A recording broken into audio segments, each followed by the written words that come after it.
رهنماینده بزرگ و سوی است. اما بعد، السلام علیکم و رحمت الله و برکاته. السلام علیکم برادران اهل اسلام. شما عزیزان را به فرارسی خداوند روز مبارک، جمعه مبارک تبریک و تهنیت میگیم. جمعه برای هر یکی ما و شما مبارک باشد. شاعر میگد اگر ای جان نماز جمعه خوانی، یقین دان که در جهان چو حاجیانی. نیابی تو ثواب جمعه خوانی، اگر پیشین را در خانه خوانی. اگر خداوند پیشین خوانی و امروز نماز جمعه را نخونی، البته ثواب خداوند حج نمیگیری، چون که رسول الله صلی الله علیه و سلم الجمعه حج المساکین، یعنی جمعه حجی که از مسکینان، حجی بیچارگان است. چنانه که خداوند یعنی آدم های پولدار، آدم های بای و بدولت چکار میکنن؟ البته خانه کعبه خداوند با واسطه پول خداوند زیارت میکنن. ما و شما هم در یک ماه 4 مرتبه بیت الله زیارت میکنیم.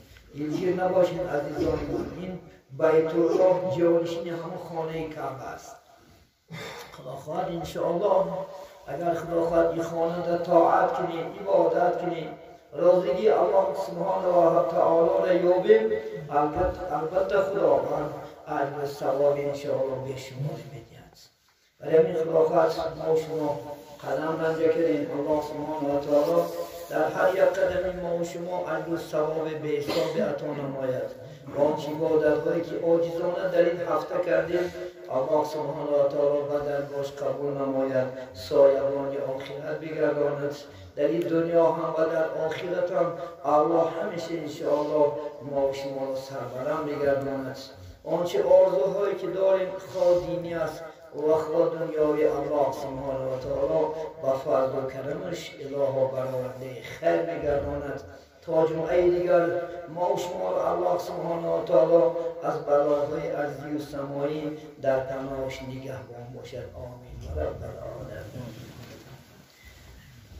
خیلی که خداوند جمعه گذشته با شما معلوم ما شب معراج انشاءالله خداوند پیغمبر صلی الله علیه و سلم صحبت کردیم.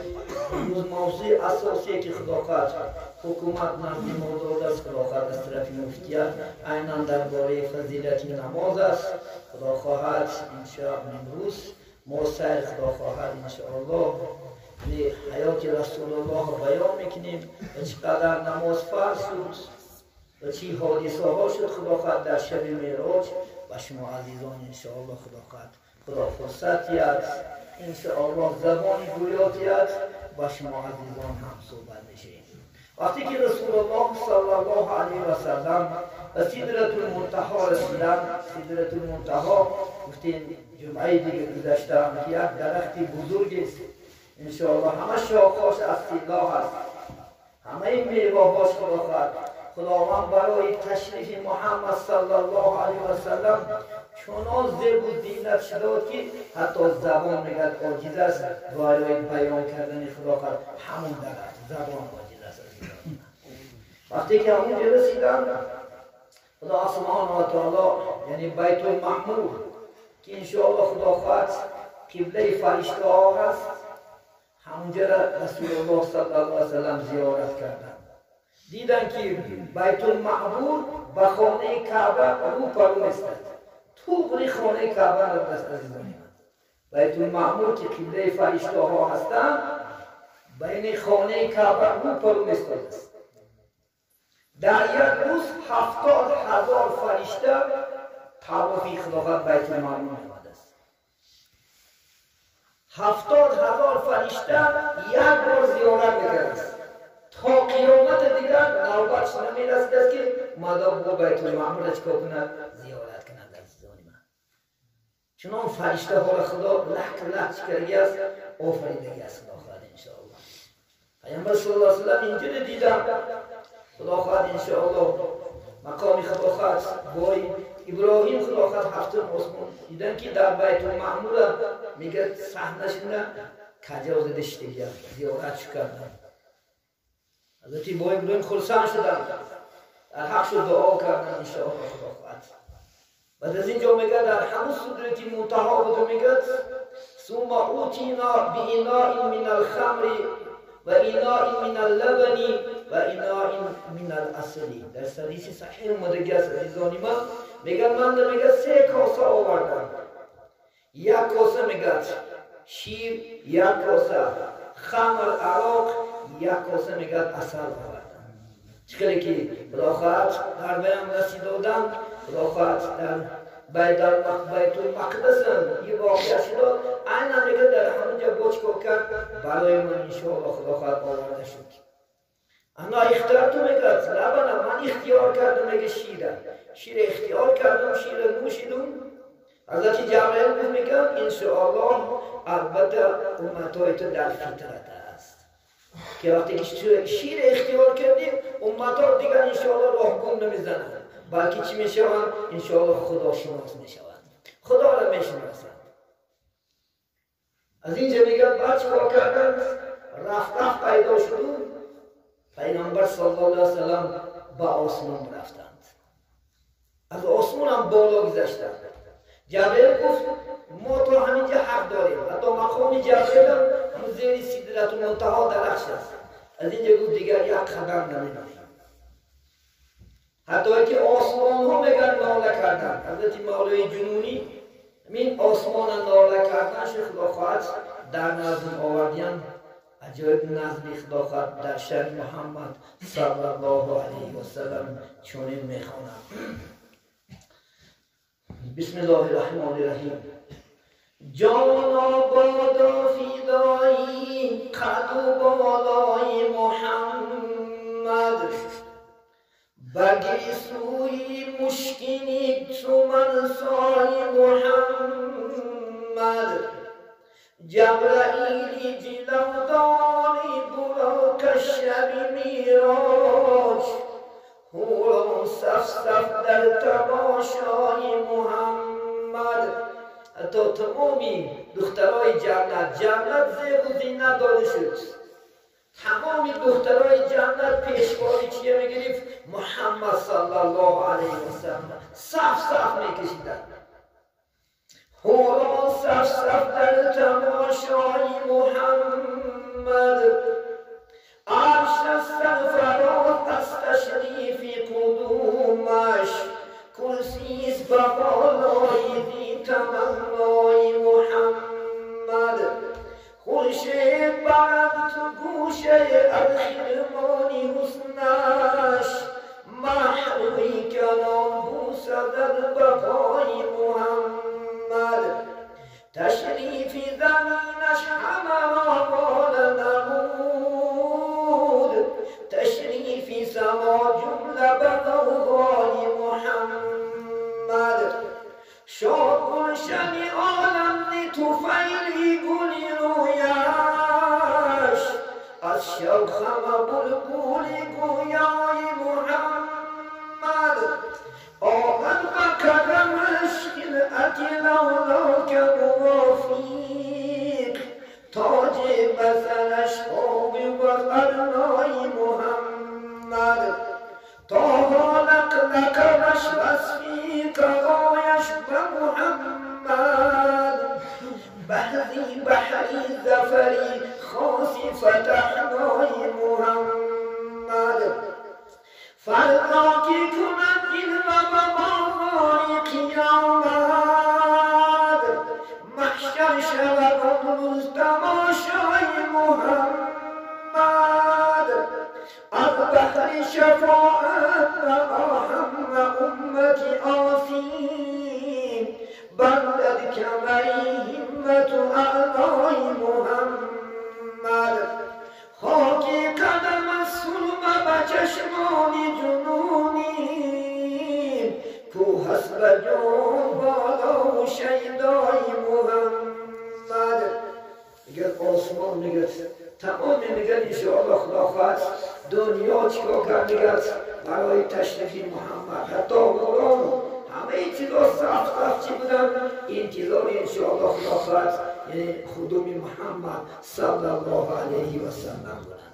وقتی که میگه از اینجا بالا شدم در کتاب مولود این بالا برمدن خداخواد آسمان یعنی حضرت خداخواد و غزل آوردیم بسم الله الرحمن الرحیم قیسه کوتا عاقبت هفت آسمان سعی کردن شخصواری دو جهان یافت در اینجا لطافتی به عدد دید از حق عنایت و مدد عرش کسری و صدر لوح قلم ما سید در سری هر یک قدم خدا کرسی را خدا تماشا شد عرش تماشا شد حتی که جنت خدا انشاءالله سبحانه و تعالی برای محمد انشاءالله تماشا داد حتی دوزخ هم شب تماشا شد سوال کردگی هستم خدا جمعه دیگر من در حق دروازه های دوزخ عذاب دوزخ به سر شما عزیزان میرسانم که پیامبر علیه السلام و چشمشو دیدن که امتاش چی عذاب ها میکشن گناهگارش در جنت دیدن که برای امتا این نیکوکارش چی انشاءالله خدا چی است چی انشاءالله مکافات است پیامبر علیه السلام و چشمشو دیدن اومده برای ما شما چی امتا خبر دادن که اگر سوال کنیم جای شما جنت است اگر گناه کنیم جای شما دوزخ است همه جور میگه کوشی هم عرشم میگه دیدن انشاءالله ما سعید در سری هر یک قدم ما در صدر براق و جبرائیل گفت ما را تا همین حکمی جلیل میگم صدرت منتها نمیگم براق هم جبرائیل هم گفت تا همینجا فرمان خداست خلاص ما از این دیگر یک قدم دیگر قدم مونده نمیتونیم تا همینجا ما را الله اجازه داده که من بحثی همراه شده آمد بعد پیدا گشت رفت آن زمان شد سوار بالای او شاهی جهان رفت تا مقامی که خدا کرد همراهی محمد مصطفی رفت با تیر مقامی رفت تا یک جای برفت که خدا فرمانش کردی بود و هم در اونجا قرار گرفت بود که محمد گفت از این دیگر ما یک قدم موندن اجازه نیست کرد همراهی محمد مصطفی بعد از آن بیمان آن پادشاه جانبی محبوب نور بگریف رام عاقبت آن حضرتی رحمت مرام طی نموده 70,000 دانه حجاب بعد بر جای رسیدم آن کرام نه مکان بود نه زمان نه صبح و شام نه که گردش نه که خیز و نه نشست سیر اینجا را چه داند عقل پست و میگه 70,000 دانه حجاب زیر پرده میگه دور مدن اینو میگه ما بیان کردن نمیتونیم این عقل ما نمیگیره این موضوع ها را برای میگه شما بیان کردن که کدام حالت است لیکن انشاءالله خدا خواست پیامبر علیه السلام 70 دانه زیر شکار کرد یعنی داخل شد آمد زی فرمان حی داریم مرحبا این سروری این سوپری ما ندانیم که چی ها کرد چی نکار چی طریقه حکم ها شد برقرار ما همین داریم که محبوب و حبیب بود در خدمت و یک دیگر قریب بعد به حرف و زبان و صوت و لب که سخن با مصطفی غفاری لب گفت محبوبی و مطلوبی منم در دو عالمی نیک مرغوبی منم من به تو دادم قرآنی مجید دادم گنجی شفاعت را کلید من بودم که تو را کردم فضول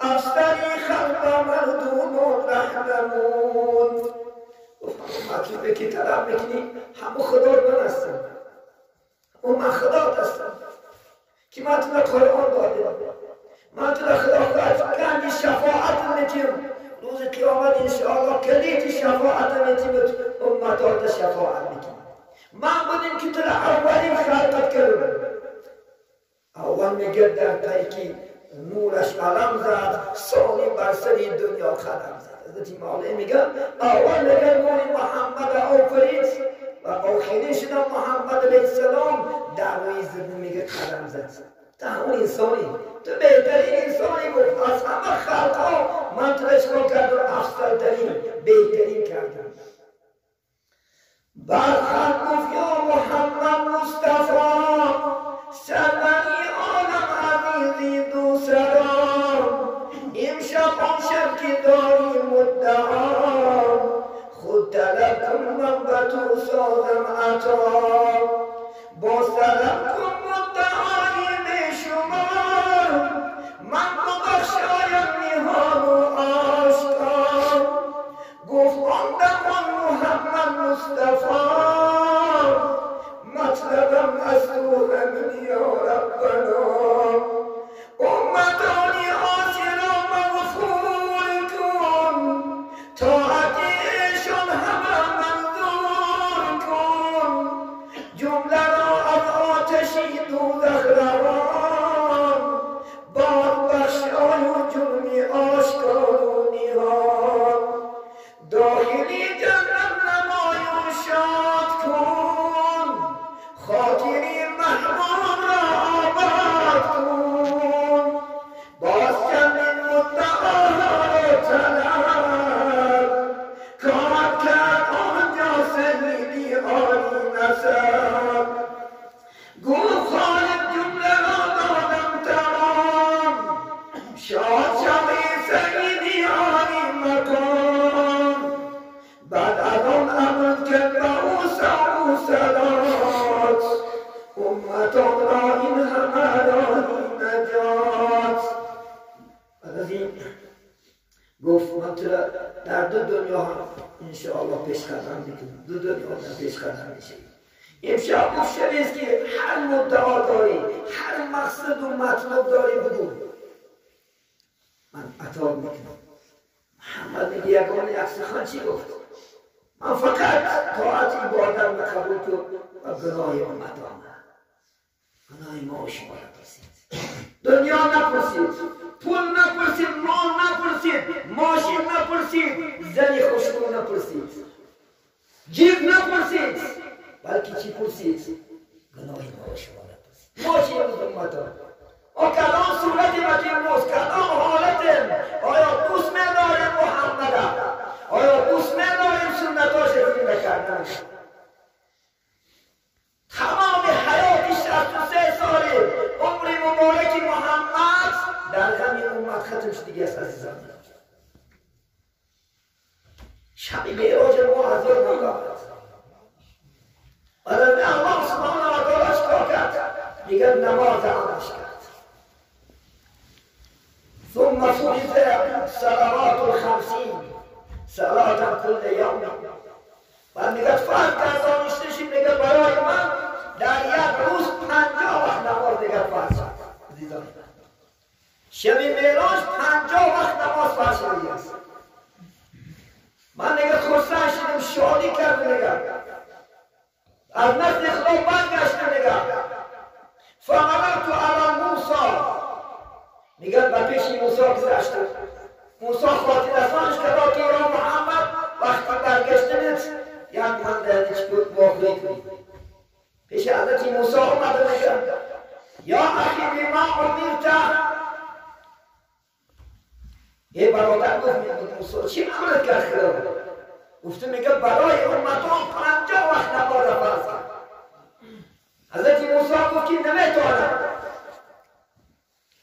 این امتک لا تستقیم 50 صلاتم البته امتای تو 50 وقت نماز خوندن نمیتونم چون که گفت من امتان را تجربه کرده دیدم ضعیف هستم کم قوت هستم این عبادت کردن نمیتونم چون که برای بن اسرائیل حضرت موسی فقط 2 وقت نماز فرض بود است یک سحر یک بیگانی بخونن همینم نگاه نکردن همینم قبول نکردن قوم سرسختی من چه امتای تو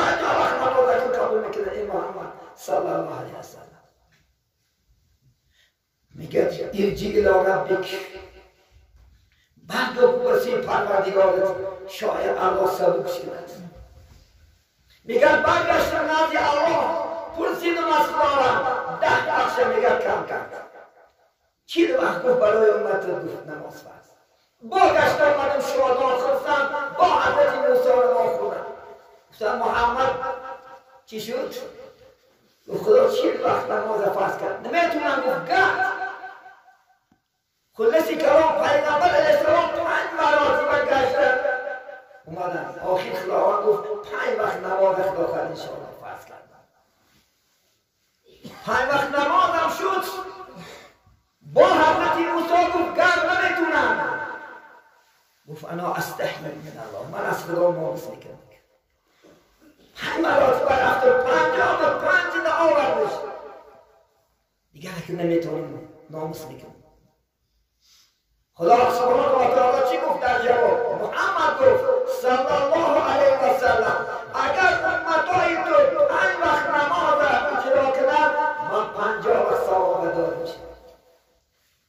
بخاطر محمد صلی الله علیه و سلم عزیزان من یک نماز نه 10 وقت است. یک نیکی نه 10 نیکی خدا خواهد شد. اگر شما نماز بانگال انشاءالله خواهید و خوندن 10 ثواب در دنیای اموات می نیستن. در یک شبانه روز همون 50 نماز خدا خواهد. الله سبحانه و تعالی در نامه اعمال شما می نیستد. امروز کی اطلاع دارد بکنه؟ کم بر کم این چیزا با اطلاع بکنند. یعنی اگر ما شما در حال زندگی کنیم، در حال ما شما اگر 10-15 انسان باشد، امین یا 2 تا 3 تا نماز بخوند. اون دلیش بالکل بی نماز از خدا نمیترسد. نماز مثل عراق حرام است، زنا حرام است، ترک نماز هم حرام است عزیزان من. شما از الله میترسید، از زنا میترسید، باقی از ترک نماز میترسید.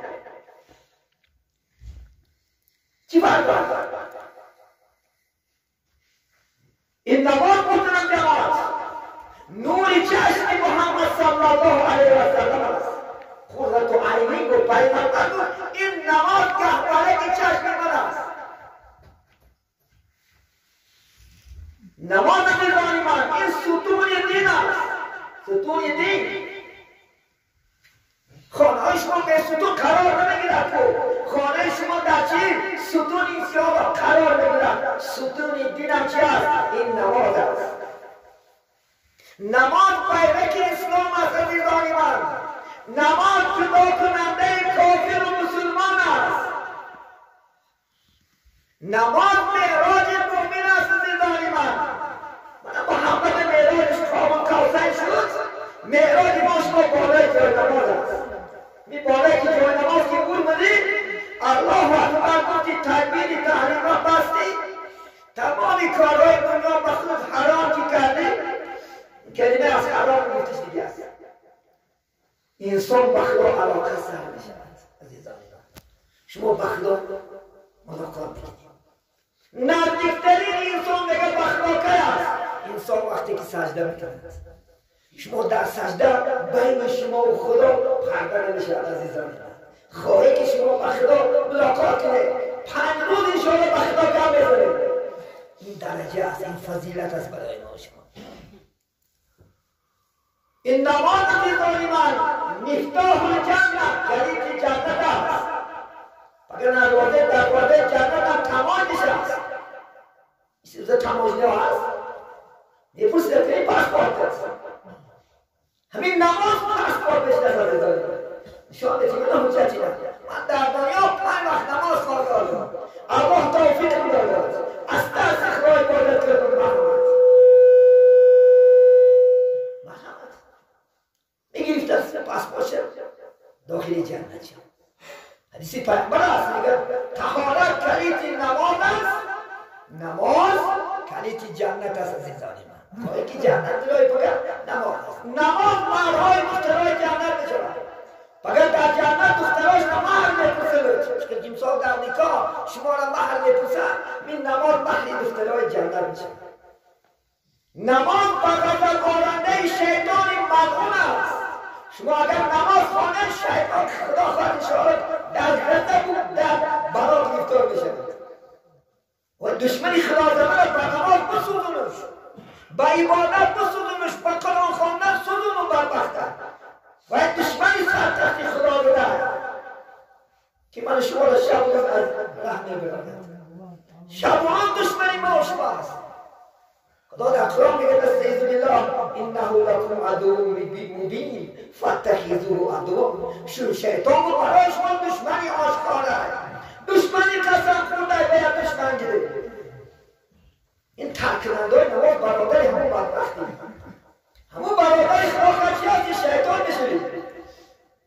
شیطان باید به نماز جوده میشود رحم دو انصفه به اصطلاح میگه دیاگنوستیک شیطان شریک نشد. از نماز بامداد میدارش پیشین عصر شام گفتن و دشت قزاقستان ندام میدونن. شب تا ساعت یک و دو شیطان میگرزد میگه ده برادر میگرد از همه قدر با من شریک شده آمدی امروز اکنون کجا میگرازی؟ میگه ده بنده خدا من یک بار فرمان خدا را نکردم. آدم از سجده که گفت نکردم خدا تمامی طاعتی با آدم را بیکار کرد. تو در یک روز 5 مرتبه فرمان خدا را نکردی مبادا بلا به ندارد منم هلاک شدم. شیطان از شما میگرزد. بی نماز شیطان میگرزد برادران اسلام. همین نماز انشاءالله خدا خواهد نماز خوانید. پیامبر اسلام بود از دنیا 6 دوست میدارم یکیش نماز است عزیزان. ما دیگر به خدا چی عبادت میکنیم در یک سال کنیم؟ ما رمضان در یک سال یک ماه میرسیم نمیرسیم و الله میدونه. این زکات در اون گاه ها میشود گاه میشیم میتی گاه ها میشود نمیتی. این حج در عمر یک مراتب است. 70 سال عمر داشت یک مراتب رفته به ساکت میشود. نگی یگانه خدا خواهد طاعت عبادت میکنی چی است؟ 5 وقت نماز است.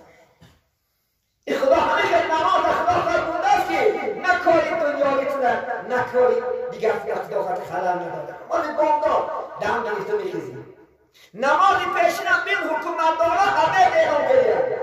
خدا که نصف روزی عبید ساعتی یک شد میگه تا 2 عبید. نماز دیگر کاری دیگر نماز دیگر شد کار نمیشه. میایی به طرف خانه شام گفتن شب کجا شما در خلل میکنه در کار دنیاییتونه که کی بعد من نماز نمیخونم. نماز به کار من خلل دارد. همین خاطر جلو رسول باش کنم نماز خوان. روزی محشر که جان گداز بود اولی پرسیش از نماز بود یا نه؟ از زن نمیپرسید است، از ماشین نمیپرسید است، از مال نمیپرسید است، از دنیا نمیپرسید است. چند تا فرزند دارید که نمیپرسید است، چند تا زن دارید که خدا نمیپرسید است. نیکی نماز کردید آیا خواندید و نماز ندید؟ نماز نخوانده شد سیاه. نماز نخوانده شد بنده خدا نیستی، امتی محمد نیستی. دعوا نکن، دعوای پرشون دروغ نکن. کسی که میگه من امتی بنده خدا میشم باید فرمانی بکنی. امتی محمد میشم سنتای بکنی. بعد دعوای شما اصلی دعوا شود، دعوای دروغ نکن، دعوای فریب نشود عزیزان من. گفتی شاعر مولانا میگه مسلمان باش از تصدیقی جان نه اقرار است و کی زبان. حتی مسلمان شد عقیده شد. یک نماز مگه شروع کردید دور بدید در کنسه تا آدم مرده نکو برد. یا روز خونی در نخونی بهار خونی زمستون خونی بهار جمعش کرده بودی. این مسکره بازی هستی. کی را فیلم میکنی تو خدا را؟ این مکر کنی خدا را فیلم کنی میتونی؟ خدا هر فیلم بکنی که خدا خواهد اثرها میتونی. ایراد نبودم خواندی درا برا خدا خواهد انشاءالله. الحمدلله بود حکومت ما طرفی سر فایز من برای شما طرفی چی است؟ اسلام است. طرفی عبادت است. طرفی قرآن خوانی ما شما است. این امکانتی برای ما شما داد این نمیشود. 5 سال پیش بیاد بیاد قرآن برداشته گشتنش جنایت بود. قرآن برداشته کشید که کتاب الله همه میدانش کتابی بهترین بزرگترین کتاب در دنیا یکی برداشته کشیدنش جنایت بود. امروز آزاد کتاب رو برداشته آمده شده که در تمام چی در نزد حکومت چی کتابا این وقتا را غنیمت دونسته اکل و به خدا بیاد طاعت عبادت کن. خدا چی گفت در دوامی سخنش؟ محمد گفت اگر گفت امتی تو یک کار خوب قصد کند خدا خواهد صدقه میکنیم، خدا خواهد حج میرون، خدا خواهد قرآن میخوانم، خدا خواهد این شریعت میآموزم. گوه گفت اگر همه اجرا کردن نتونم یک سوال در نامه اعمالش می‌نویسم. مبادا اجرا کنه گفت 10 سوال در نامه اعمالش می‌نویسم. مبادا که امتای تو گناه اگر نیت کنه گفت که زنا میکنم، عرب میخورم.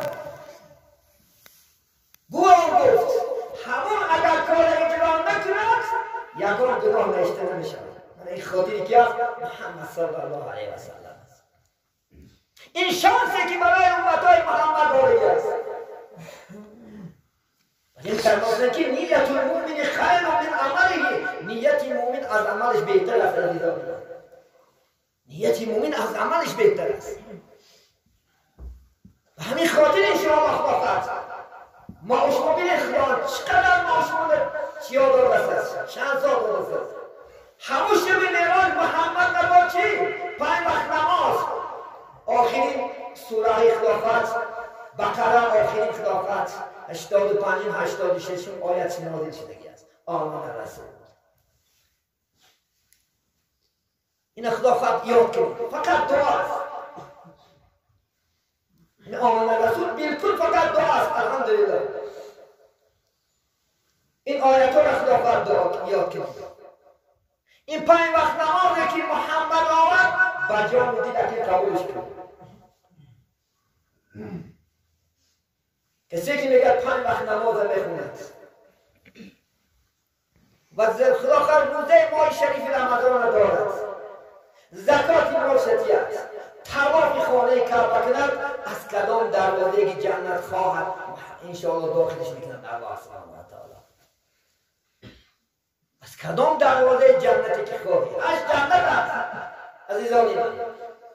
هر یک دروازه ها دارد، 7 دوزخ است عزیزانی من، 7 دروازه دارد. این دوزخ حبسخانه الهی است عزیزانی من. این خدا خواهد قبخونه خدا است. شما قبخونه میگید حبسخونه. یک کم شنبا این بین خاطر محمد علیه السلام، یک کم خدا خواهد دوزخ دروازش نه امتای محمد عذاب کرده میشود گناهگاراش. این سبکترین موضوعش. همه این محمد علیه السلام شبی معراج دیده اومدن. یک نشون شداد عذابا را. شد نزدی من 2 سوال از خلافت، من سوالان رو جواب میدیم و احمد خلافت بیرون ناخن قصد بسیار دارم میگیریم. من هفته دیگر خلافت در باره دوزخ سوال دادگی اصلا خلافت در باره هاش ناماش چی عذاب ها از خلافت بس همی شما عزیزان میرسانم. خدا نگهداری شما باشد. ولی من خلافت 5 وقت نماز بخونه کن، زنت نماز کن، بچه هات نماز کن، دخترات نماز کن، نبیره هات نماز کن، همه شبین نماز کن. همه سنتم که سختترین عذاب روز قیامت همان مرد است که آیلش به عبادت میموند. سختترین عذاب کرده. چون که شما پرزیدنت خونه هستید. الرجال قوامون علی النساء. خدا میگه ما مردها را تربیت کننده آفریدیم، پرزیدنت کردیم در بالای زنهاشون، بالای فرزنداشون، بالای بچه‌هاشون، بالای کلیدناشون. در ما چی کردیم؟ پرزیدنت شو کردیم. مسئول است. کلکم راعی و کلکم مسئول عن رعیته. هر یکی شما پیغمبر به منزله چوپان هستید. روز قیامت از زیر دستان خود جواب میدید. ایوه نبود. جواب میدید. همه جواب میدید. چی مولا هستید، چی آمی هستید، چی گنرال هستید، چی شاه هستید، چی گدا هستید، همان را یکایک خدا میپرسد، یکایک جواب میدی پیش الله. کاش که از رکات بر قبول کنید، فقط حضور تخدا قبول نمیکنید، اولا نشه خود تفیرت نکن، جان خود نجابا نکن. که سلام رفتیم یک تا حجت چه میگون که سلام رفتیم روز قیامت. خدا میفتست که برای چی نماز نخوندی در دنیا؟ میفتست من بیمار بودم، دوله نمیدونم، چشمم نمیدید، گوشام نمیشنید، پاچکم در میکرد، دستم در میکرد، نتانستم عبادت خود تکنم. حضرت ایوب میگه متهم میگه، ایوب فیرا میگه بیا ایوب جان همه خود چند سال در کشیدی؟ 18 سال در کشیدم خداوند. از عبادت من مونده نه نموندم، از ترس خود عبادت کرد. من حجت نمیفتست یاد نبرانه پادشاهان آدمای بایان نه پولدار کلوتای نه که روز نماز نمیخونن این کلوتایان حضرت سلیمان از خدا حجت بگیرن. یه بیا داشت باشی تو $100,000 داشتگیستی، داشت باشی 6 تا جیم داشتی. من تمام بایگری ای مشرق تا مغرب سلیمان را دادم، برای چی از نماز نموند؟ من دیگه $100,000 پیشکش میمونده دریغ ولی پرتش میفتیم دوزخت. همه این حجت را نبود چی کمبرل هستی، کمبرل ها این سوال اسلام با حجت بکنه خدا.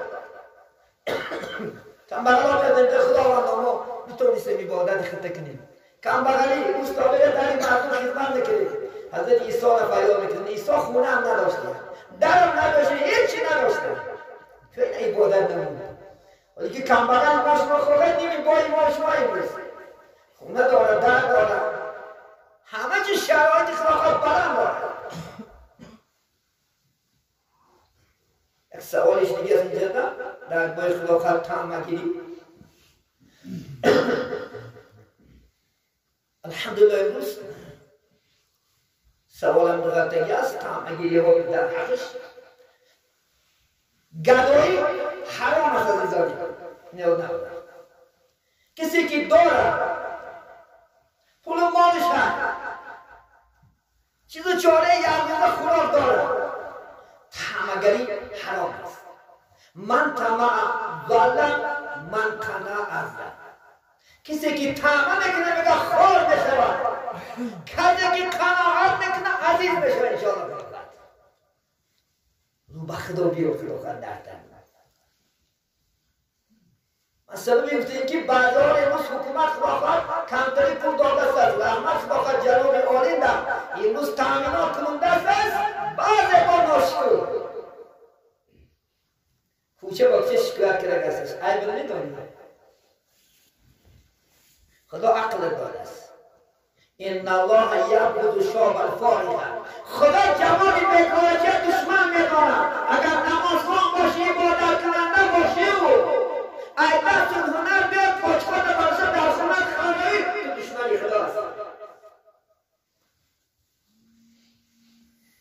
نفقه برای تو خدا فرض کرده، آیت چیز کردن آزگشته کنه، برو خدا کن، برو مهنت که خدا خواهد تنه مردم نشد، مردم خدا خواهد باستان نشد. شهروندگی هستی اصلا پویسته نتونی، دو تا فرزند خدا خواهد خدا پوشونده نتونی. این همش باعث چی است؟ بی‌علمی است، باعثش بی‌دانشی است.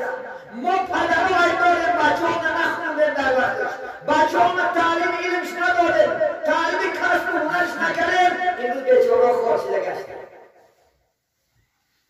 گفتی جلال‌الدین رومی که گر حالی نخواهی فرزند را همیشه بیاموزش ای برادر قرآن و ختم بشه.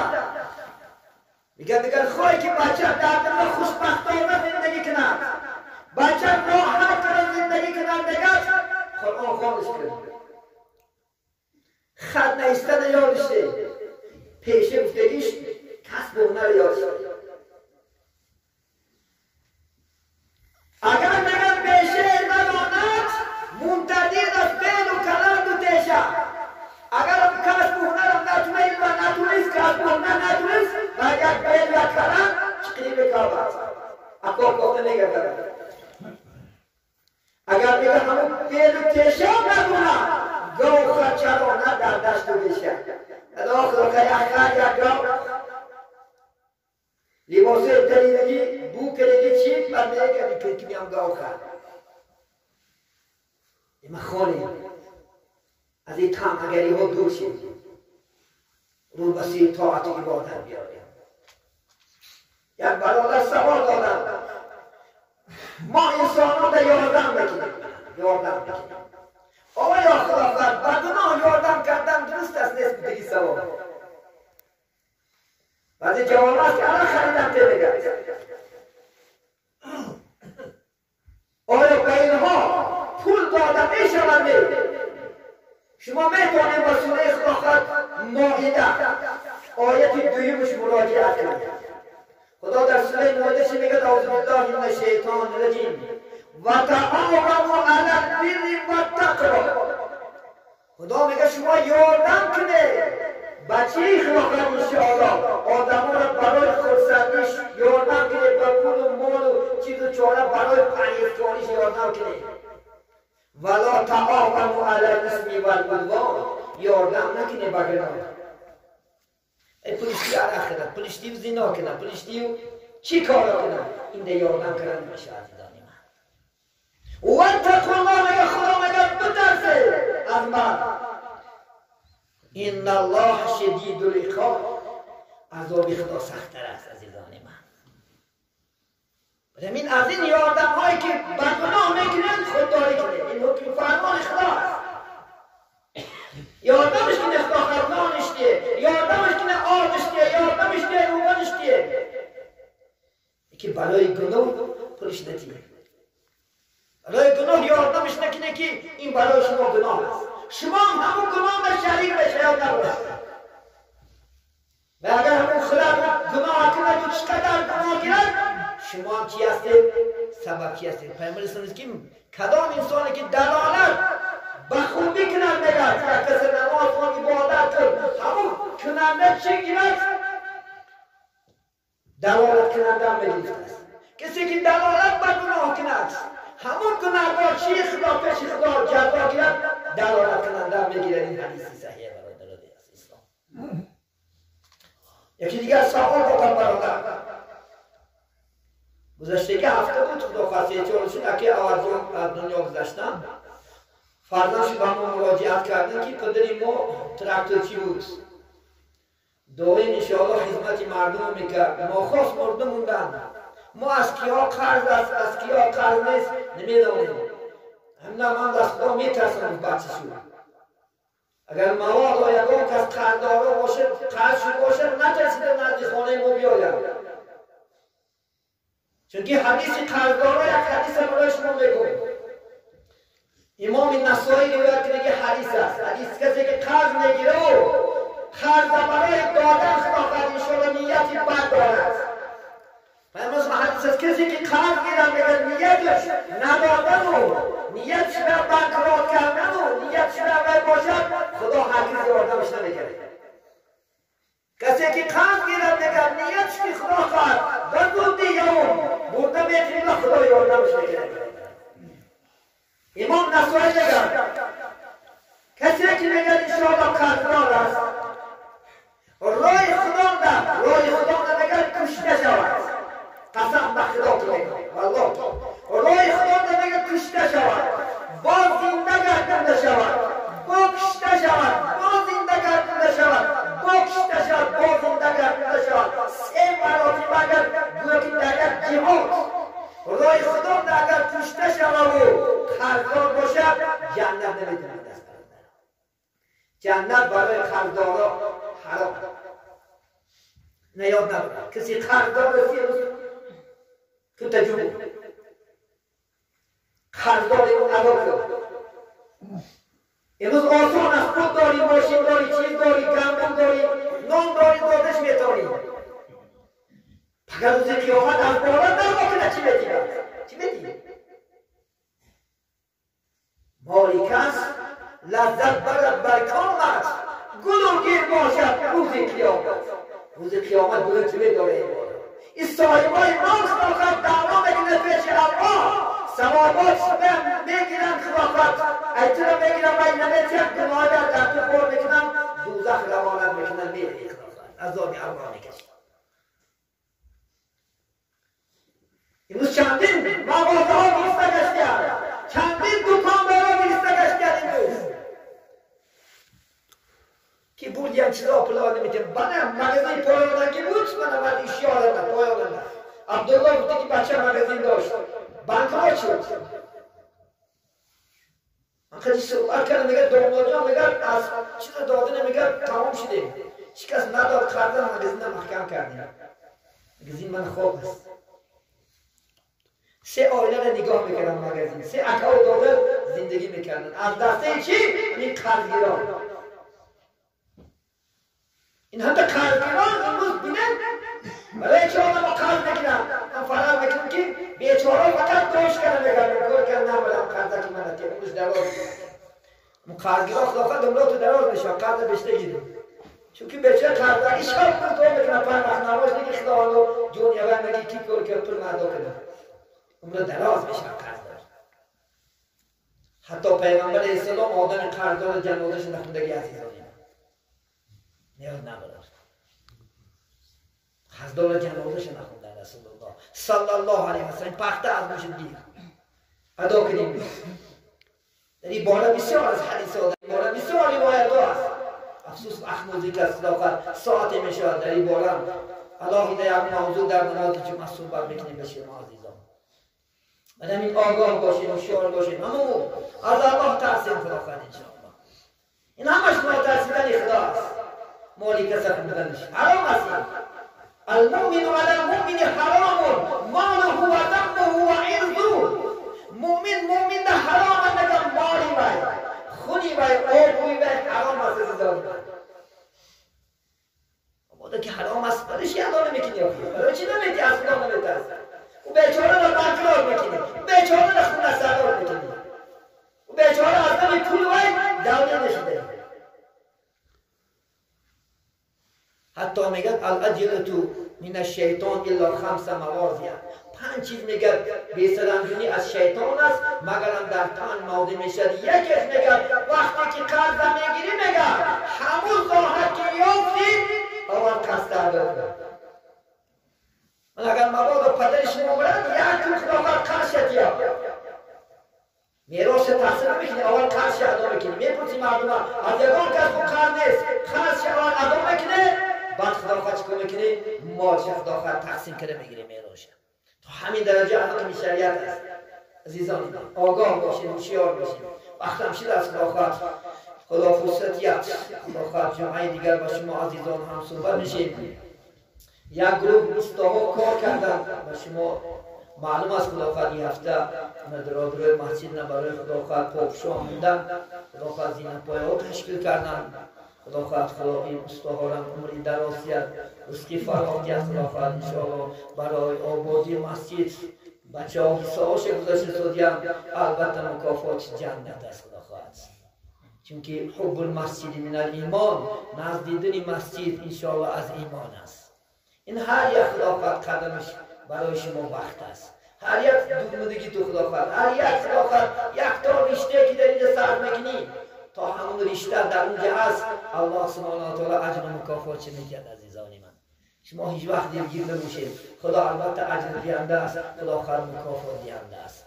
بسم الله الرحمن الرحیم و آخر دعوانا ان الحمد لله رب العالمین بفضل سبحان ربک رب العزة عما یصفون و سلام علی المرسلین و الحمد لله رب العالمین. بسم الله الرحمن الرحیم.